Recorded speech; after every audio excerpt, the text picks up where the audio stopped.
7-minute opus and Right. looks for those powers. I don't remember writing those tunes. I mean, that's how sleep deprived I was. The thing that was the scariest is we really didn't have a template Right. for the music. And normally, you know, we tempt things in and we have a sense of what we want. And the stuff that we tempt in felt like what I guess we didn't really want, which was something that was old-fashioned and played back to the older Disney movies. I had only been on the job as the head of the music department for about a week.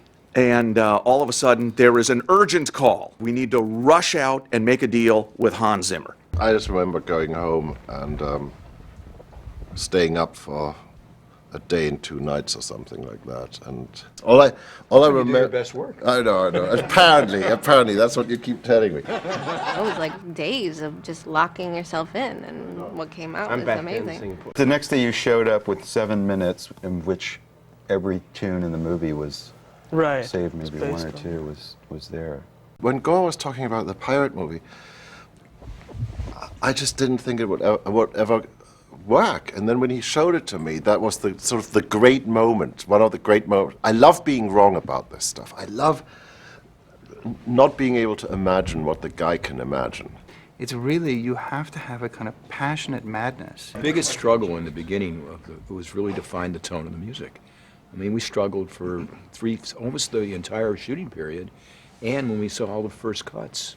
And it always comes down to, everything you talked about is all wonderful. It always comes down to those simple melodies. And then it all kind of branches out from there. And then the expertise of each individual in this room gets involved. This was one of the most impossible tasks, I think, to finish these 3 films on time that I have ever encountered. I don't think anybody realizes how much time and effort you put on each 30 seconds or 20 seconds. No, I don't. What goes into it, how many passes it goes from you writing it, giving to the arrangers, Gore coming in and scrutinizing every aspect of every instrument. The problem we always have is that we never have enough time. When I heard those notes, I knew we had something really special. I knew we finally broke the back after how many months of anxiety of the music, that we had something that was really unique and different, and that's what saved my career right there. How did certain moments happen? And you sort of imagine, you expect, the music is just sort of done, and it's done perfectly well, and everybody hears it like, yeah, it always has been written like that. But I'd spent 2 days and 2 nights up trying to come up with these things, and I put it on, and I could tell after 1 bar, I could tell you were liking it. Some poor director right now in the editing room waiting for a tune that he's supposed to be writing tonight. Actually, Drinking wine. Yeah. that's not untrue.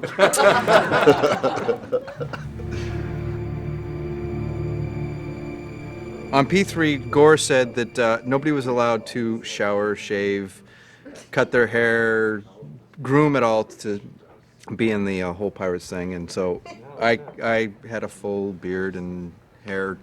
Messing around with the cues these last few days has been kind of fun for me and very nostalgic. During P3, I guess I was kind of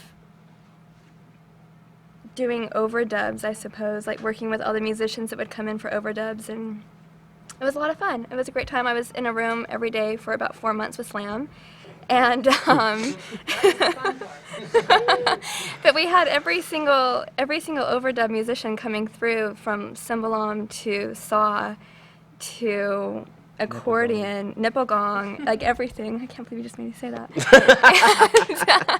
I've known Hans for years and worked with him on lots of different things, but had the honor to do a remix for the 3rd Pirates sort of theme suite that was released. Really got lucky and met Hans. That was about almost 20 years ago.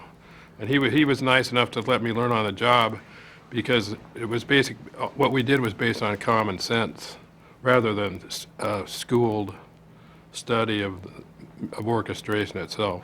The thing with Bruce is he makes a beeline to the table, knocks everything over, and goes to work. And he's like works at night, and I work in day, so we just worked night and day for many years. As grueling as the schedule was, and as lack of sleep we all had, and just we were all freaking out. I walked through those halls and I got really nostalgic, and it's like, oh, and it was not expected. but it happened. I'd never worked directly with Hans until the first Pirates, but I was also working with Klaus. And I remember saying to him I had an idea for Barbossa. And so they set me off in a room by myself, which is a very scary thing, to write this piece for Barbossa.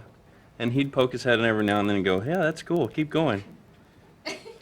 I pulled Martin in to play it, and we played it at our first meeting for Jerry and Gore, and Jerry, bless him, listened to the entire thing and then said, that's interesting. It's not going in my movie, but it's interesting. We were trying to figure out what the actual catchphrase or the tag of the film was, and, you know, Dead Man's Chest, and what was it, at the edge of the world, at World's End, we didn't know yet. So you kept saying before each take, all right, everyone, very sad, because it was the fort scene, very sad. Or, smoke it up, with all the smoke machines. So we're like a Pirates 3, smoke it up, Pirates 3, very sad.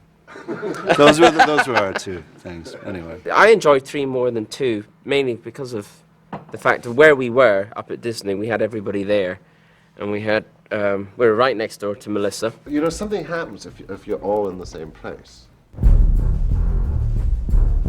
Before you get into the many masters that this music has to serve, and from, you know, underscoring a significant line or playing an epiphany or, you know, dodging that shot, or I mean, all those kind of serpentine movements that score has to achieve, there's this,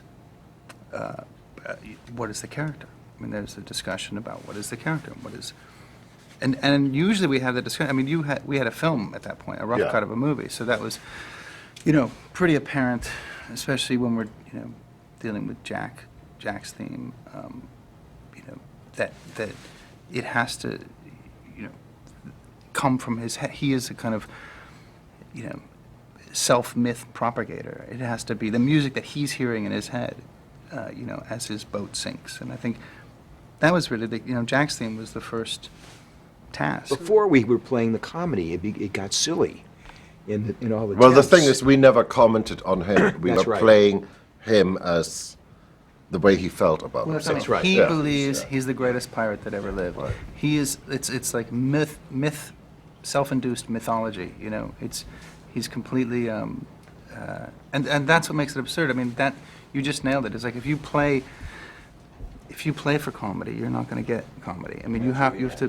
the theater of the absurd. All that is played completely straight. You know, and he. You know, he believes he's the greatest, you know. He believes that those trumpets are announcing his arrival. And I think he's hearing that music as has that boat sinking and he's stepping off that ship. I never thought Jack was strange. I always took him at face value. I mean, that it's a genuine tune from the heart. Do you know what I mean? Jack's theme, it had so many possibilities depending on the scene. You could play it straight, you could play it with just a little twinkle. His mischievousness, you could just, if it's 1 or 2 notes, you bend it just a little bit. And you did all of those. You did everything. There's this one moment where just the way the cello and the basses, you know, react to each other is just magical, and I got a chill every time. Jack can't be ridiculous all the time, or he's completely two-dimensional. I mean, he has to surprise you with emotional depth from time to time. He really means this. You know, that really hurts. He's really scared of this. He's, you know, there's bravado. His feathers are up this time. And the theme adapts, and it adapts via performance too. Talking about the first themes for P1 Mhm. was like that too, because it was I'm like, you know shoving what I that mean? on the You got Yeah, that's on the album. all the thematic elements are there, but you know, it just still is. You know, Johnny's performance and came out of that first rough cut. You could see a character who believed he was the greatest pirate that ever lived. Yeah. Beckett again, that tune. You know, we had all that. You know. Dun, dun, dun, dun, dun, dun, dun, that ticking clock, you know, that progress is coming. Trying to do Beckett's theme, because we had the three note motif, and we semi had a tune for him, but it didn't really kick in until 3, and basically Hans and I at the same time were doing. It was a contest, but due to the kind of the great soundproofing in our rooms, we could only hear vibrations. So